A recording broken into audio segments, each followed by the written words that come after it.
There is only one certainty. All things must end. Ha! Got your attention. Apparently, according to YouTube, I only have about 30 seconds to get your attention and convince you to watch the rest of my video. So I should probably stop rambling at this point and get on with the video. But first, we're going to talk about today's sponsor, Manta Sleep. Manta Sleep is one of the very first companies to make a sleep mask that is actually designed to stay on your face, which is very nice. And these things are super comfortable. I would wear them every night, except you have to wash these things every 3 days. Otherwise, you're going to start to get acne on your face because, you know, stuff touching your face, and I'm too lazy for that. But I have been using this because I work freight shifts. And to work freight shifts, you have to get up at Satan-ass crack of dawn early. These things are clutch for taking naps because A, they're almost about 100% light blocking, and they do make cups that are 100% light blocking. But also, it tells everybody else to not talk to you. So, thank you, Manta Sleep. If you click the link down below or you scan the QR code right here, it'll take you to their website where you can put in code WALRUS at checkout to get 10% off. Thank you so much to Manta Sleep Mask for sponsoring this video, and if you guys could go and show them some love, I would really appreciate it. But let's get on with the video. Arcane is a good show. In fact, I would even call it a great show. But eventually, I will run out of things to say about it until Season 2 is released and we're able to talk about more stuff. But I'm not quite to that point yet, because there's still at least one more major overarching concept of storytelling that I haven't touched on yet. And that is the advantages of writing a full season when it comes to delivering a cohesive story with satisfying setups and payoffs. Now, that just sounded like pretentious crossword buzzword terms of the week edition. What I want to talk about today is setups and payoffs. When you have something in your story that alters the course of either the main plot or has a major impact on the characters, you can't just wing that shit at your audience out of the blue. You need to spend time planning it out and show the clues to your audience in seemingly innocuous ways so that later on, when it comes back into the story, your audience has a moment of revelation of, oh, that's what that was for. I touched on this concept briefly in the visual storytelling video, but I want to dive deeper into it because I haven't seen this many satisfying setups and payoffs since Avatar. No, not Blue Monkey Avatar. Avatar. No, not M. Night Shyamalama Ding Dong Avatar. Stop. You know what I'm talking about. It's going to be easier for me to just show you an example of what I'm talking about rather than just trying to force you to understand the ramblings of a madman. Jinx's Firelights.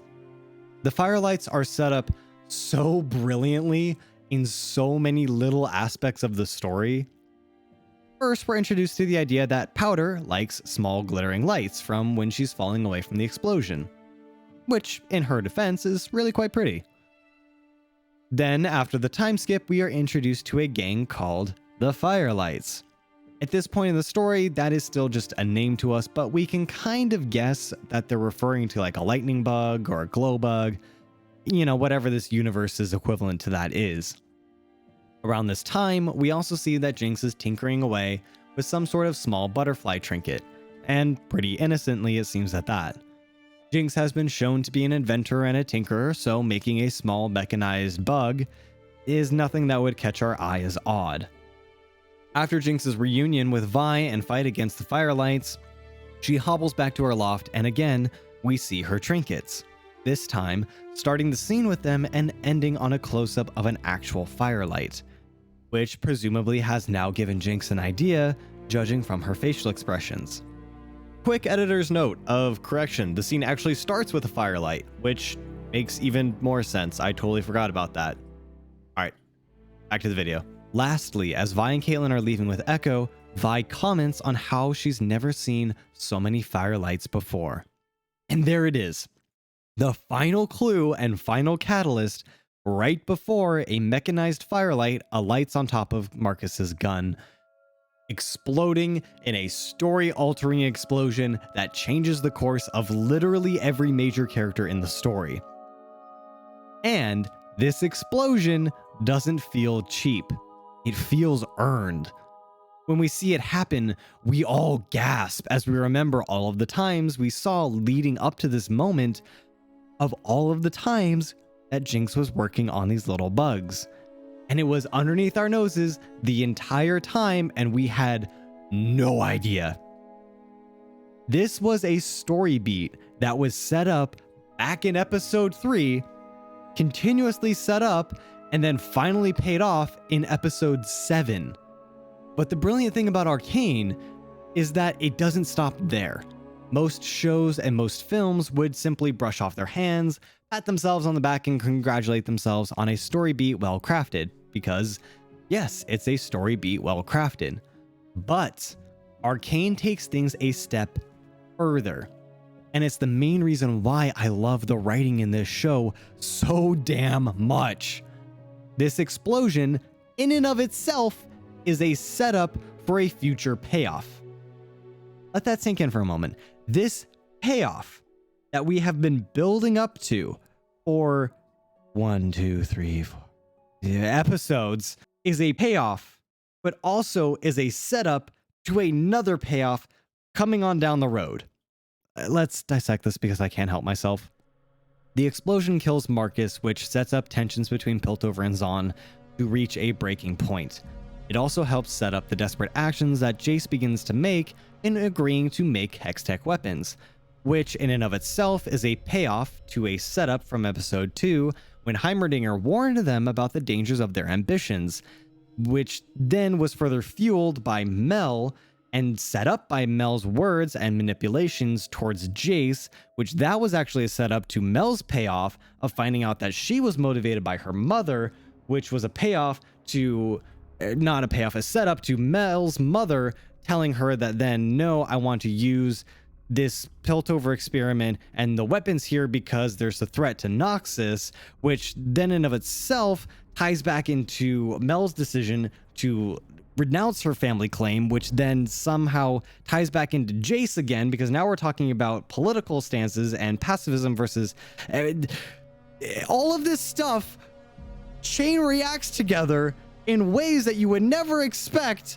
because we thought all of these little setups over here were separated, but in actuality, they all tie in together into payoffs and intersect with each other into setups for other payoffs on the complete other side of the story.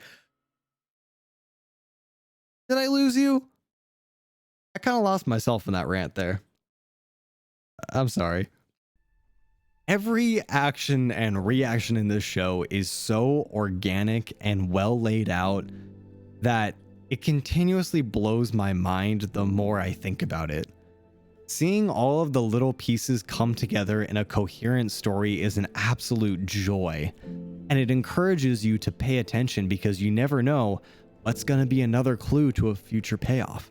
I don't know if I have ever seen a more tightly woven story where every major action has ramifications on everyone in the story in so many different, interesting, and nuanced ways. Another beautiful thing about this kind of writing is that it allows for a dynamic tragedy plot, where just when everything is about to work out for the best, disaster strikes, propelling the story forward. Seriously, so many of the up and down moments of the show are because right before things are about to work out, they go horribly, horribly wrong. But, this is a big but, because we have already been shown as to why things are about to go horribly wrong, we don't feel cheated when it happens. Instead, we feel a pang of pain and sadness of watching the perfectly wrong thing happen at the perfectly right moment for all hell to break loose.